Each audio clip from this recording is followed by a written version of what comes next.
हिंदू वारसा कायदा 1956 अन्वये महिलांना मालमत्तेमधील जे अधिकार मिळालेले आहेत त्या अधिकारांबद्दलची माहिती करून घेणार आहोत.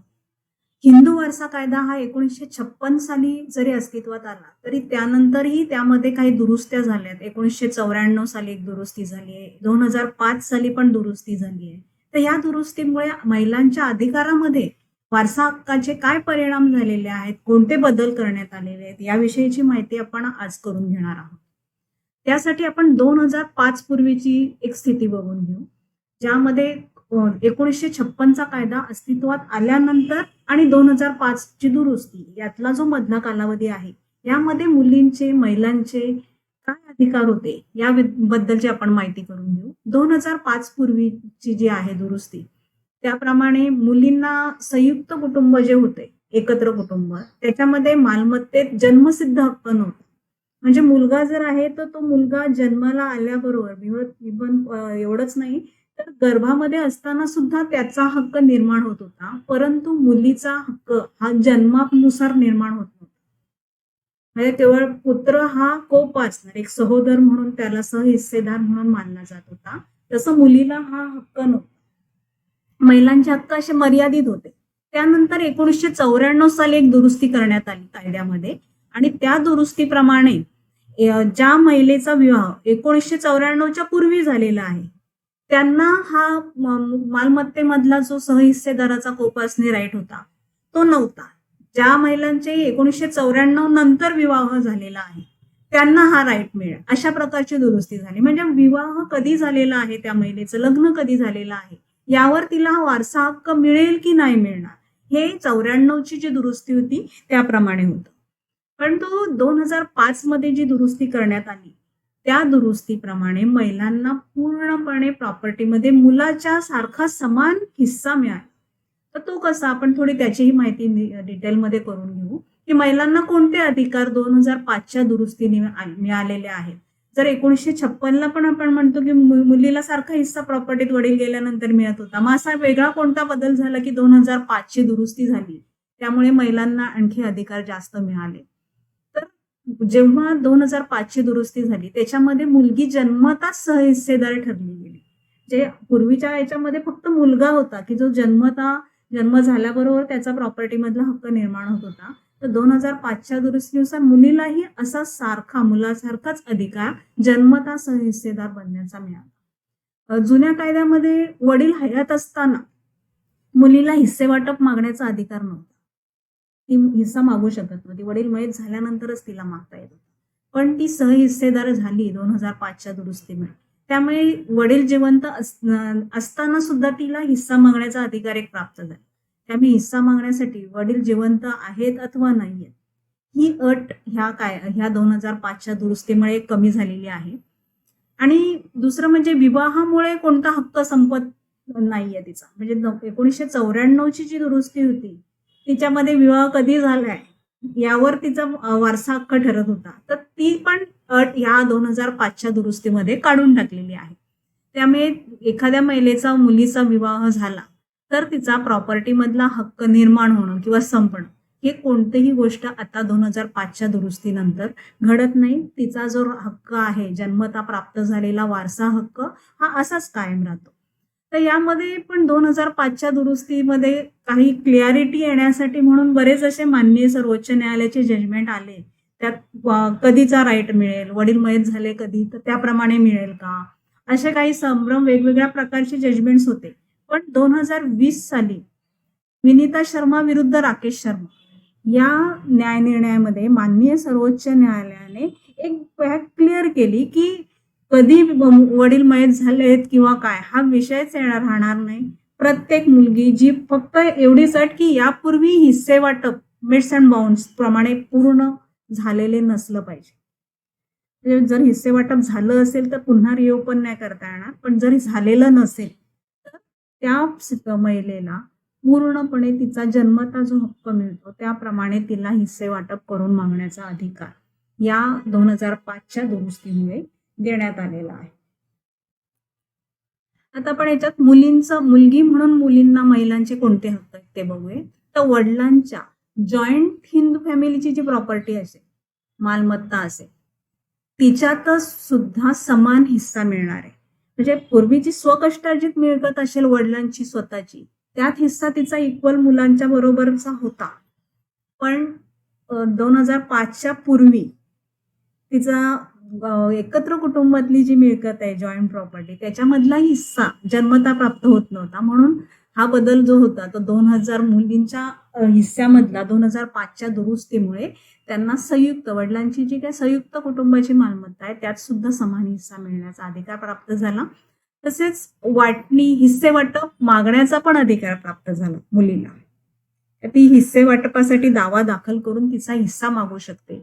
तिला जी प्रॉपर्टी मिळालेली आहे, जी मालमत्ता जमीन तिला मिळालेली आहे ती विक्री करण्याचा कोणाला हस्तांतरित करण्याचा अधिकार सुद्धा 2005च्या दुरुस्तीनंतर पूर्णपणे महिलेला प्राप्त झालेला एक मुलगी म्हणून तिला हा अधिकार प्राप्त झाला. तर पत्नीचे हक्क काय आहेत ह्या हिंदू वारसा कायद्याप्रमाणे? तर पत्नीचे हक्क हे पतीच्या मृत्यूनंतर ऍक्च्युअली प्राप्त होतात. पती हयात असताना हक्क मर्यादित आहेत. तर पतीच्या स्वकष्टार्जित मालमत्तेमधला तिचा वारसा हक्क मिळणार आहे तिला.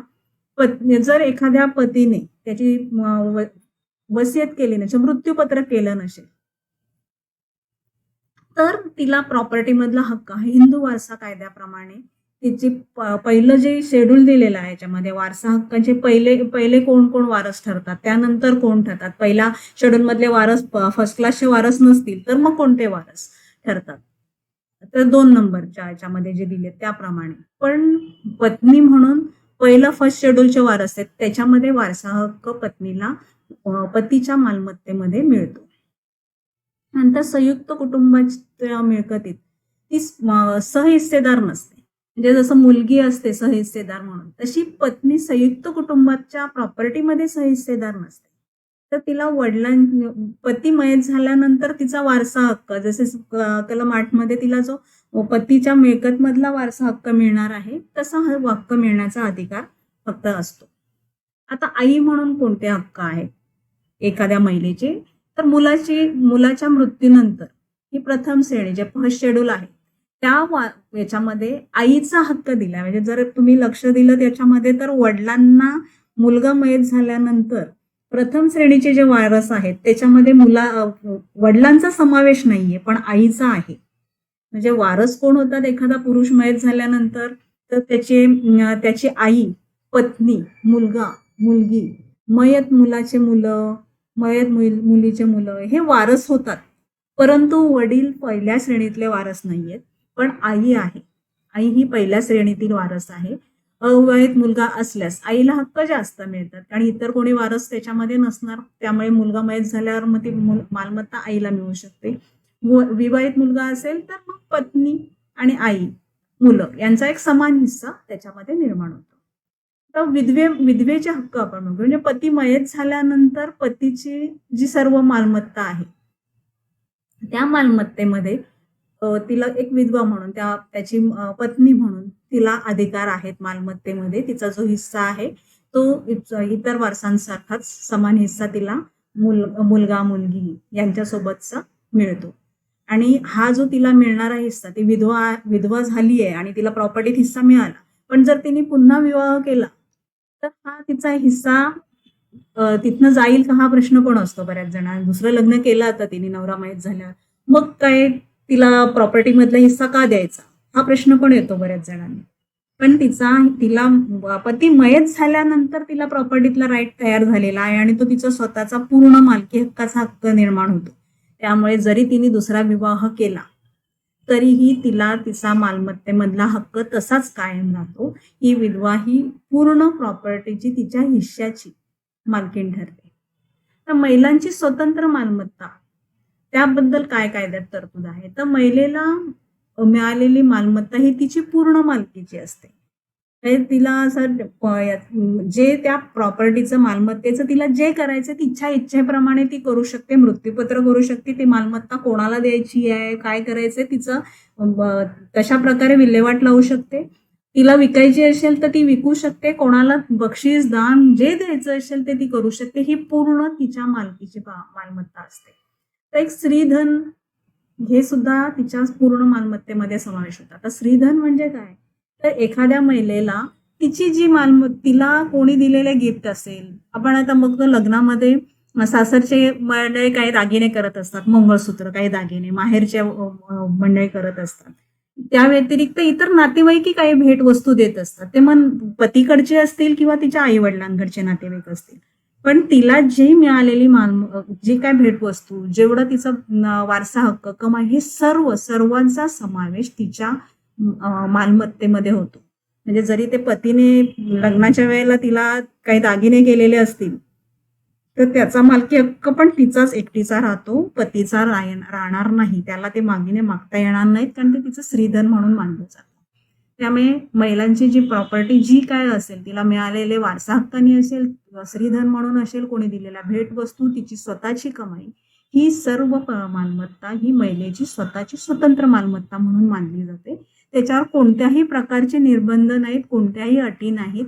तिची पूर्ण स्वतःची मालमत्ता तिच्या म्हणजे जसं कायद्याने पुरुषाला एखादा त्याच्या मालमत्तेचा जो दर्जा दिलेला, त्याची मालमत्ता काय विल्हेवाट लावायची कशी, हे अधिकार जे दिलेले आहेत, तसेच अधिकार महिलांना सुद्धा हिंदू वारसा कायद्याप्रमाणे मिळालेले आहेत. म्हणजे हा जर कायदा बघितला आपण, हिंदू वारसा कायदा, तर महिलांचे संरक्षण आणि सशक्तीकरण यावर भर देणारा असा हा कायदा असल्याचं आपल्याला निदर्शन असेल. आता कलम 6 जे आहे हिंदू वारसा कायद्याचं, त्याच्यामध्ये ही 2005 नंतरची जी दुरुस्ती झाली, त्याच्यामध्ये जन्मताच तिला एक को पार्टनर म्हणून हक्क देण्यात आला. जितका मुलाला हक्क तितकाच मुलीला सारखा समान हक्क ह्या कायद्यामध्ये देण्यात आला. वडील 2005 पूर्वी मयत झालेले असले तरी मुलीचा हक्क कायम ठेवला. हे विनीता शर्माच्या जजमेंटमध्ये जे माननीय सर्वोच्च न्यायालयाने जजमेंट दिलं त्यावेळेला हे क्लिअर झालं, कारण काही मध्ये जजमेंट आले त्यामध्ये असं होतं की 2005 पूर्वी वडील मयत झाले असतील तर प्रॉपर्टीमध्ये मग राईट मिळणार नाही त्या मुलीला, 2005 नंतर मयत झाले असतील तर मिळतील, असे काही जजमेंट आले होते, न्यायनिर्णय आले होते. परंतु जे विनीता शर्माचं जजमेंट आहे 2020 सालाचं, त्या जजमेंटमध्ये हे पूर्ण क्लिअर केलं गेलं की तिचा हक्क जो आहे तो वडील 2005 पूर्वी मयत झालेले असले किंवा नंतर मयत झालेले असले, कधीही असेल, ही अटच राहणार नाही. तर तिचा मुलीचा हक्क हा त्यामध्ये एक सहहिस्सेदार म्हणून मालमत्तेमध्ये कायम राहणार आहे ना. कलम 8 जे आहे त्याच्यामध्ये पुरुषाचा मृत्यू झाल्यानंतर त्याचे वारस कोण, प्रथम श्रेणीचे काही वारस दिलेले आहेत, त्याच्यामध्ये महिलांचा समावेश आहे. म्हणजे मुलगा हा सहहिस्सेदार आहेच, पण त्यासोबत पत्नी आहे, मुलगी आहे, आई आहे, असं त्यांचा स्त्री म्हणून ह्या तिघींचा पण समावेश पुरुष मयत झाल्यानंतर त्याच्या मालमत्तेमध्ये तिला वारसा हक्काने मिळतो. आता हे कलम 14 जे आहे हिंदू वारसा कायद्यामध्ये, त्या मालमत्तेचं ती स्त्री पूर्ण मालक झाल्याबद्दल तिला जे काही हक्क दिलेले आहेत त्याविषयी हे कलम स्पष्ट करतं. म्हणजे त्या महिलेला, स्त्रीला मिळालेली कोणतीही मालमत्ता ही तिच्या पूर्ण मालकीची ऍब्सोल्यूट ओनरशिप तिला प्राप्त होते ह्या कलमाप्रमाणे.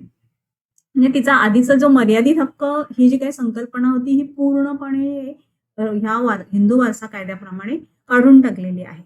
ते जर जुना कायदा पाहिला, हा हिंदू वारसा कायदा येण्यापूर्वीचा जो कायदा होता 1936, तर त्या विधवेला त्या प्रॉपर्टीमध्ये पती मयत झाल्यानंतर अधिकार प्राप्त होते, पण त्या महिलेच्या मृत्यूनंतर पुढे ते प्रॉपर्टीचे अधिकार तिच्या कुठल्या वारसांना वेगळ्या असं कोणाला असे दिले जात नव्हते. ती जोपर्यंत आहे तोपर्यंत तिने त्याचा उपभोग घ्यायचा आणि नंतर मग ती पतीच्या वारसांना पुन्हा जाणार, असं तो जुना कायद्यामध्ये होतं. परंतु ह्या हिंदू वारसा कायद्यामध्ये पूर्णपणे तिच्या मालकीची जी काही प्रॉपर्टी आहे ती मालकीची असणार आहे. तिला ती मालमत्ता विकणे, दान करणे, कोणाला मृत्यूपत्राने देणे, तिचं पूर्णपणे कायदेशीररित्या तिची जी विल्हेवाट ती लावू शकते, कोणाला हक्क सोडपत्र करून तिचा हक्क दुसऱ्याच्या लाभात सोडून देणं, या सगळे अधिकार त्या स्त्रीला या कलमाप्रमाणे मिळालेले आहेत. ती पूर्णपणे तिची मालकीची प्रॉपर्टी असल्यासारखी ती त्या प्रॉपर्टीची विल्हेवाट लावू शकते. आणि एखादी स्त्री मृत्यू झाल्यानंतर तिच्या प्रॉपर्टीचं काय होईल, तिच्या जमिनीचं, मालमत्तेचं काय होईल, हे कलम 15 मध्ये हिंदू वारसा कायद्याच्या दिलेलं आहे. तर ती स्त्री मयत झाल्यानंतर तिची जी मालमत्ता आहे ती तिची मुलं आणि पती यांच्यामध्ये सारखी वाटली जाते.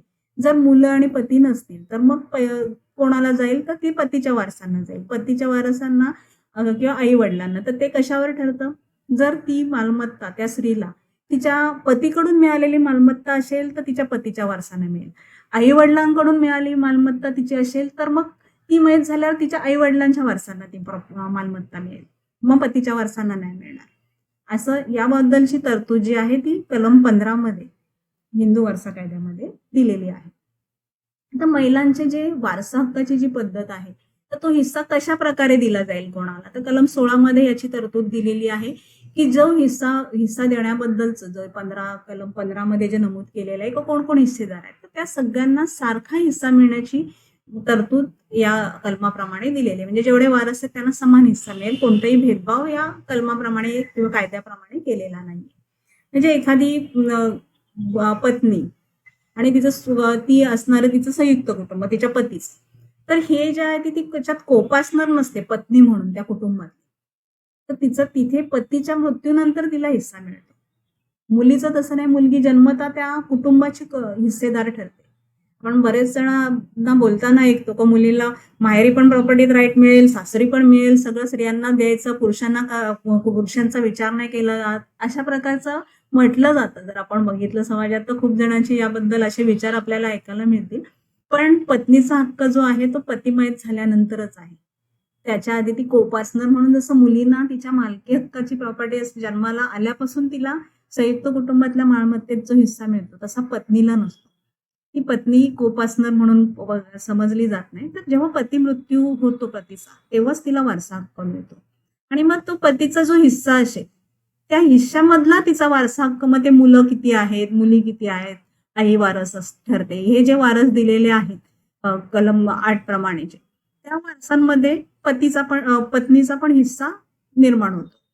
त्यामुळे लग्नामुळे मुलीचा कुठला हक्क जात नाही. विधवेने दुसरा विवाह केल्यावर पण तिचा पुनर्विवाहामुळे कुठल्या हक्कावर परिणाम होत नाही.